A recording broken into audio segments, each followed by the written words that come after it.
Many people don't realize it, but most of Eastern Europe, before World War II, and certainly after World War II, given the additional destruction, most of Eastern Europe was a third world region. Thousands of villages were reduced to rubble.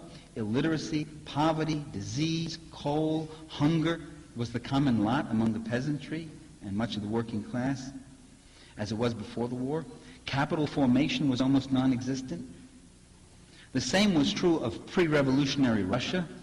The same was true of pre-revolutionary China.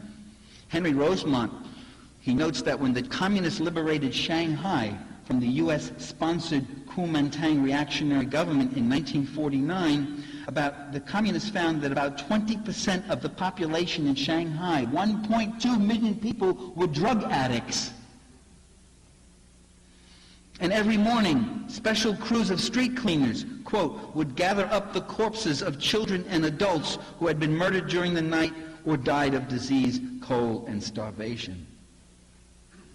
Communism, ladies and gentlemen, I say it without flinching, communism in Eastern Europe, Russia, China, Mongolia, North Korea, and Cuba brought land reform and human services, a dramatic bettering of the living conditions of hundreds of millions of people on a scale never before or never since witnessed in human history.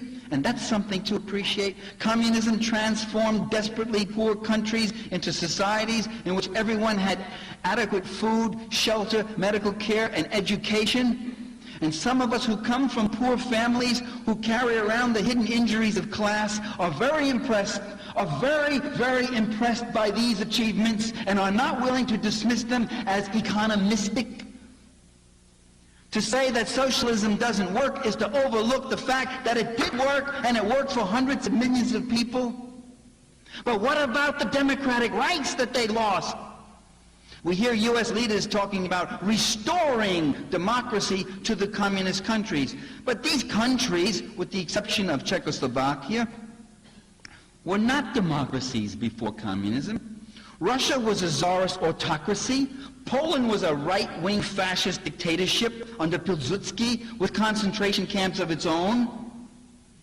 Albania was an Italian fascist protectorate as early as 1927. Cuba was a U.S.-sponsored dictatorship under that butcher Batista.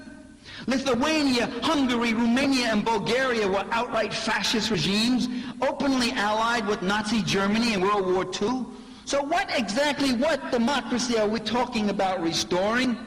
The socialist countries did not take away any rights that didn't exist there in the first place.